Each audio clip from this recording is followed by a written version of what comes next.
Professional etiquette is so confusing. Whether you're new to a field, or maybe you're neurodivergent, or you're making career transition and you're feeling really anxious, or you're coming from a different region or company or country or any number of things, it feels like professional etiquette and like the social rules around how to interact with people professionally varies so much from context to context, and it can feel really confusing and overwhelming and disheartening. Of course, there are like certain basics that are going to be standard across, fields. Like, you don't want to ask people to do tons of unpaid labor, especially if it's something that they typically offer as a paid service. That would be like rude and not good professional etiquette.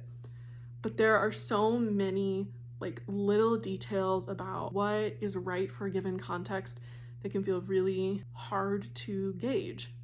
Again, especially if you are early in your career or new to a field, both of which I have experienced plenty of in the past decade. I've worked in several different industries, roles, and fields, all within the past 10 years, and the nuances from space to space are different, and what is appropriate in space to space is different.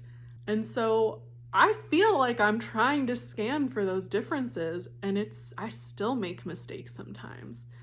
And so I just want to say that if you're someone for whom trying to network or just be a person in professional settings feels difficult, and you feel like you sometimes do or say things that are perceived as unprofessional or like not the vibe for the space, but you did it with good intentions and you were like trying to be thoughtful, you're not a bad person, because ultimately you cannot control how people will perceive you.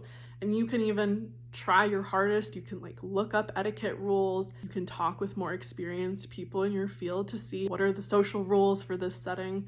And that can be really helpful. But you might still make mistakes, or you might still be misunderstood or misperceived. And I just want to say, you're not a bad person. You will bounce back from that cringe moment, and you can repair from it. Like I said before, it is so much more important to be able to repair from a mistake and learn from it than to try and completely prevent yourself from ever making one of these mistakes. Let's be kind to one another. Let's show each other some grace. Let's celebrate the fact that we're messy, unpolished humans and not sleek little AI bots. And if you do have some good tips on how to navigate the nuances of professional etiquette, please share them in the comments. I want to make this like a space for resources so that we can help one another. Let's all knowledge share together.